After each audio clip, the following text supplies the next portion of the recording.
11 सितंबर 1893 America के Chicago शहर में विश्व धर्म संसद का विशाल सभागार दुनिया भर के प्रतिनिधियों ने भरा हुआ था। मंच पर युवा भारतीय सन्यासी खड़ा था। उसके वस्त्र साधारण थे लेकिन व्यक्तित्व असाधारण। कुछ क्षणों की शांति के बाद उसने बोलना शुरू किया, sisters and brothers of America. इतना सुनते ही पूरा सभागार तालियों की गड़गड़ाहट से गूंज उठा। कहा जाता है कि तालियां लगभग 2 मिनट तक रुकने का नाम नहीं ले रही थी। उस दुनिया ने केवल एक भाषण नहीं सुना बल्कि भारत की आत्मा की आवाज सुनी। यह युवा सन्यासी थे स्वामी विवेकानंद। लेकिन आखिर कौन थे स्वामी विवेकानंद? उनकी यात्रा कहाँ से शुरू हुई और कैसे उन्होंने भारत की पहचान पूरी दुनिया में स्थापित की?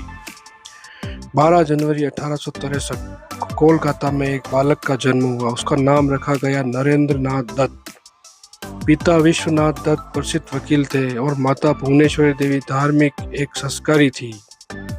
नरेंद्र बचपन से ही तेज बुद्धि, निडर और अत्यंत जिज्ञासु थे। उन्होंने संगीत, व्यायाम, कुश्ती, तैराकी और अध्ययन का विशेष शौक था। लेकिन उनके मन में एक प्रश्न हमेशा उठता था, क्या किसी ने भगवान को देखा?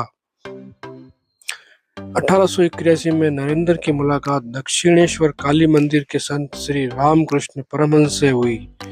नरेंद्र जी ने वही प्रश्न पूछा, क्या आपने भगवान को देखा है? रामकृष्ण परमहंस ने उत्तर दिया, हाँ, मैं भगवान को उतनी ही स्पष्टता से देखता हूँ जितनी स्पष्टता से तुम्हें देख रहा हूँ। यही उत्तर नरेंद्र के जीवन का निर्णायक मोड़ बन गया। गुरु रामकृष्ण परमहंस के मार्गदर्शन में उन्होंने आध्यात्मिक साधना की। 1886 में गुरु के देहावसान के बाद उन्होंने संन्यास ग्रहण किया और उनका नाम पड़ा स्वामी विवेकानंद। स्वामी विवेकानंद ने पैदल और साधारण साधनों से पूरे भारत का भ्रमण किया। उन्होंने राजमहलों की सम्मति भी देखी और गरीबों की पीड़ा भी। कन्याकुमारी की चट्टान पर ध्यान करते हुए उन्होंने संकल्प लिया कि भारत को आत्मविश्वास, शिक्षा और सेवा के माध्यम से जगाना होगा। उनका विश्वास था, राष्ट्र के भविष्य उनके युवाओं के हाथ में है। 1893 में वे अमेरिका पहुंचे।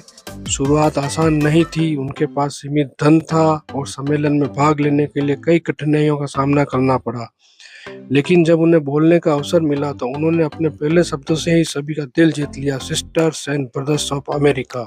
उन्होंने दुनिया को बताया कि भारत सभी धर्मों का सम्मान करता है। उन्होंने धार्मिक सहिष्णुता, मानवता और विश्व बंधुत्व का संदेश दिया। अमेरिका के समाचार पत्रों ने उन्हें विश्व धर्म संसद का सबसे प्रभावशाली वक्ता बताया।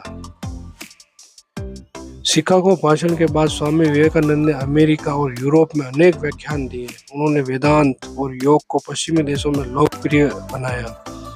उनके विचारों ने हजारों लोगों को प्रभावित किया। आज भी अमेरिका और दुनिया के कई देशों में वेदांत सोसाइटी के केंद्र कार्य कर रहे हैं और उन्होंने विचारों का अध्ययन किया है। 1897 में उन्होंने रामकृष्ण मिशन की स्थापना की। इस मिशन का उद्देश्य था आत्मनो मोक्षार्थ जगदिताय च, अर्थात अपने आत्म कल्याण के साथ साथ समाज की सेवा। आज संस्था शिक्षा, स्वास्थ्य, आपदा राहत और सामाजिक सेवा के क्षेत्र में उल्लेखनीय कार्य कर रही है। भारत सरकार ने 1984 में निर्णय लिया कि 12 जनवरी स्वामी विवेकानंद की जयंती राष्ट्रीय युवा दिवस के रूप में मनाई जाएगी, क्योंकि उनका जीवन युवाओं के लिए आत्मविश्वास, अनुशासन, राष्ट्र प्रेम और कर्मयोग की प्रेरणा है। उनका अमर संदेश आज भी हर युवा के लिए मार्गदर्शक है। उठो, जागो और तब तक मत रुको जब तक लक्ष्य की प्राप्ति न हो जाए। स्वामी विवेकानंद केवल एक सन्यासी नहीं थे, वे भारत के आत्मविश्वास की आवाज थे। उन्होंने दुनिया को सिखाया कि धर्म का अर्थ विभाजन नहीं बल्कि मानवता है। शक्ति का अर्थ हिंसा नहीं बल्कि चरित्र है और सफलता का आधार केवल ज्ञान नहीं बल्कि सेवा भी है।